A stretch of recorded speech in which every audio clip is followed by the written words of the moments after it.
Good day to all my friends, subscribers and viewers. We have a new listing, guys. This is 1,253 square meters located in Barangay Poblacion, Bilar, Bohol. It has an ancestral house. So, na siya an ancestral house. So, sa ilang mga katigwang nga balay. It's an old house that can be converted also into tourism, no? I-apply lang nimo og kuan, guys, kanang itawag og natural and cultural heritage.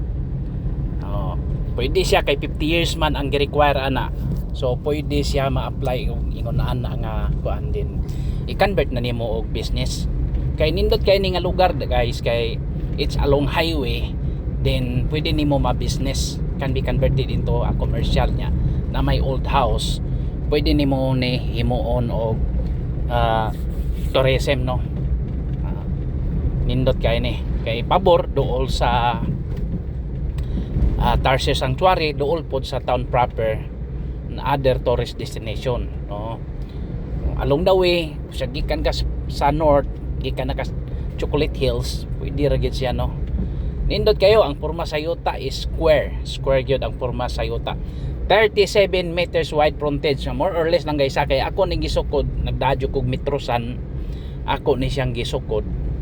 Then the person, no, the guy inside is one of the owner. So sinunod ni sa ilang ginikanan, it is from their parents, no? Then it was long time ago, then dito naman sila sa Amerika. So siya nauli ka diot pero mobalik na sa Amerika kining katudlo kining naa dire. So generally wa gyud klarong tao dihan dapita. Gawas og mi-schedule ta kay katong isa nga akong transact, akong ikasabot tuan sa Sugbo, sa Cebu City. So pwede ra siya moare if sure buyer na ta. So mao na iyahang kuan. So kita na to na nay grotto. Then dinhi kining naay salakot, kining nga side to pa dito sa likod. So kini pwede ning mauni parking on sa bali. Pag design basta nindot kay ni siya gamuon nga business. Nindot kay ni. As I have said, pwede nimo siya gamong tourism, no? Kay karaan nga balay. Karaan gyud as in super nga karaan. Mao na siya nga nindot kaayo siya nga property. Tao data nagmarket ani pero mao lagi di man ta ka termino kung kanus agyud mahalin, pero according to the guy, no, nga atong idara na senior citizen na, balik niya sa Milwaukee. Milwaukee daw siya, tuwa siya dito na ana yung mga anak dito. So pohon kung mahalin, at least naana po sila mga gitawag og mga maybe special power of attorney. So ato na siyang gidrone, guys, no? Ato yung giklaro, no? Daghan og balay, no? So again, the property is really a good property for business. Pwede siya manegosyo yun, guys. Pwede siya manegosyo. Nag-vlog lang ta dire sulod sakyanan kay aron ma-upload dayon ni nato kay naaraba kunoy nagsaad-saad pero wa pa mo bayad. So basin di pa kabayad kita makauna. So ato lang ning sigurohon, guys. Basta ang size, no, ang area is 1,253 square meters. So kanang tungod anang sakyanan nato, kana siya up to the other side, no. Basta 37 meters wide frontage. Paingon pa nas likod, guys. This is the back portion, guys. Dako pa kay kag ma-develop, no. Imagine, this is 1,253.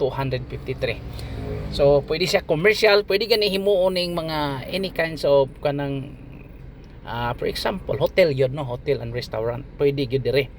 Kay nasintro man ni sa tourism dapita, kay siyempre kung mo paingon kag Chocolate Hills, mo paingon kag Mirror of the World, kanang Lubok River, Tarsier Sanctuary, magian gyud ni siya, guys. Labi na paingon kag Chocolate Hills, maagian gyud ni siya. O moadto sa ka-proceed ka Danau Adventure Park, pwede ra sad siya, guys. Nindot gyud kaayo ang atong property nga ginabaligya. So kuan gyud siya, guys, kanang ideal gyud kay na there are several coconut trees and mahogany trees. Pwede raman sad ni maputol, guys. You can cut it no, kuha lang tag permit. So dako kay lugar. So karon pa jud ko nakasulod nya na ay mga fruit trees like kay Mito. So kana guys, tiguwang nagis ninyo manay mao gyud na guys ako. So ang atong drone video guys, no, mao ni siya, no, kita gyud nato, no. So actually the weather condition in this location guys, nindot bugnaw ba, kay daghan ko siya kahoy as you can see, no. Daghan jud mga kahoy, surrounded by trees yun around the area, no. Now nindot og mag-uwan, mag-fogging jud dire. So nindot jud kayo, super, no. See, ay mga balay diha o kana, kita gyud nato in front anang galinya nga kini, sus pagka nindota gyud guys, nindot jud kayo, super. Kana siya guys, klaring klaro kanang atop nga ko ano may lain, no. So from Tagbilaran City naara gyud nis mga more or less 30 to 40 minutes drive. Ato lang yun ng ikuan, pero kusog kang padagan, more or less nakas tag 80-80 or 70-80, mga 30 minutes drive ra gyud na guys. O kana mga tourist van kusog man na sila 30 minutes drive ra, or kini ganing mga van hire kanang kuan bitaw nakay kag van 30 minutes ra na. Kang kuan man gud ang adto sa north is kuan raman 2 hours sa magid kasagaran basta van hire. So as you can see, there are so many trees. Napan to ni butterfly duol ani, malakaw ra, butterfly sanctuary. So mao na, no.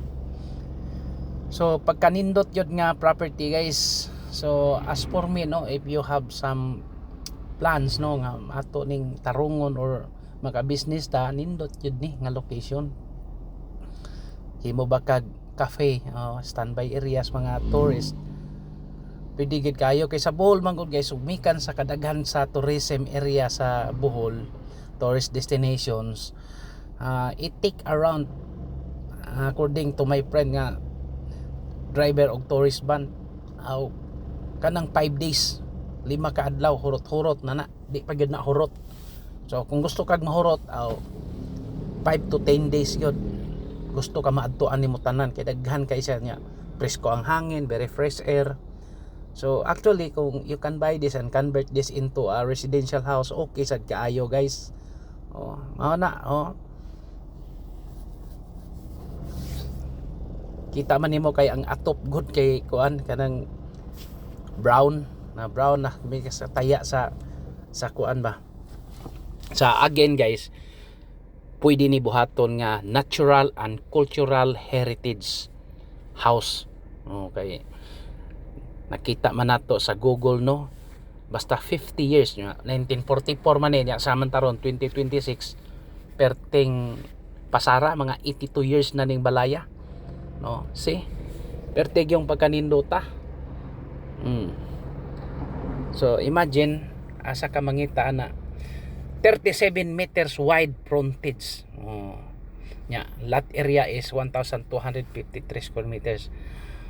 I consider this as a clean title guys, kay all the sellers are alive man, nakaraman po sila, then taxes are paid, then maayo pog mga pangita na po sila, wagi po yung nga tawag og putang talag papoy pobre nila ba, mga kwartahan po sila. So mao na, no, nya siyempre usa ka butang di man na mabahin o gagmay na lang kayo. So they're selling na lang at a time, no, usahon lang baligya, so that they will just share the profit, no. Bahino na lang ang kwarta. So mani ang surrounding guys, no. Tapos likod you can see the coconut trees to, tong kuan sa baboy, sa baboy to likod. So mao gina ang frontage, mao gina siya guys. This is the house, really the house, no. So nindot kayo, ayaw ninyo dugaya kay basig maunhan ta man ang ako na lang yun yung i-upload, no. Kita na to at the back portion, no, nasi sa lakot kiri tungod, no. So nindot, no, nindot kayo nga property good as in super. So again, the size is 1,253 square meters. Clean title, let's say clean title, located in Barangay Poblacion sa Bilar, Bohol. So Poblacion, Bilar, Bohol. Ideal for commercial, residential, no? Pwede siya ka mag-farming sa likod, hindi maganin mo commercial, mag-residential and farming. So kanang 5,000 pesos per square meter, magpainal lang ta in the future, no, kay gusto magyud po sila og exact nga presyo. So mo na ni akong giingon nga Tarsier Sanctuary, daghan kaayo diri tourist, no, daghan kaayo Tarsier Sanctuary nya. Pag abot na to sa unahan, daghan kayo mao tay atong tan-aw diri katong gagmay nga unggoy. So mo na, no, ay series bus ay. Then mo na going to the Man-Made Paris na ta guys, no, going to Man-Made Paris, no. Kini Man-Made Paris libre, why problema, no, daghan mga tourist, standby sila da, mag picture taking, nindot magputan-aw sa picture ni, makapapicture ka diri guys, perting nindota yun sa Man-Made Paris, perting nindota. Mao gini siya, daghan kaya mag-standby, free na siya guys, wala ni bayad, libre ra gyud na siya. Although daghan man yung tanaw sa Facebook, magin lahi ra gyud kung maari ka sa Bohol, kay makakita gyud kag actual ingani din ni. Nakoy nakita sa Facebook pa to nga naitaw daghas kakahoyan, nagsingit-singit man to sila sa man to mura mag nindot ning daghang kahoy magiani mo, murag nay mga energy ani, mga energy, kuan makatabang ni sa atong mga energy. Kung ang uban gani mugako sa kahoy, murag pagkuha sa mga bad energy sa imong lawas siguro na. Manang nindot sad mo agi tas daghang kahoy guys. Like this one, no, manang uban tuyo jud ari dire. Even during night time ni agi man ko dinhi guys, wag giingon naka kuan nako. Mga alas 9 gabi wala. Okay ra gyud kaayo. So ni proceed na ta, niabot na ta dire sa Lubok River, kita na to, no. Nahat nila taytayan nila nga naputol, but nga nung naputol po nilang bridge, wa ko ka sabot ana, mudasmag naman sa simbahan. Pero anyway, no, this is the Lubok, Bohol nya, nani sila tourism diri kanang mosakay ta nang ilahang kuan, ilahang river cruise, mag river cruise ta, mao na gamay nga murag dala kananan o man na siya, no, eat all you can. So musakay ka nang river cruise, eat all you can, murag 1,000 kapin ang per kuan na hit nya, na sila mga kanta-kanta diha.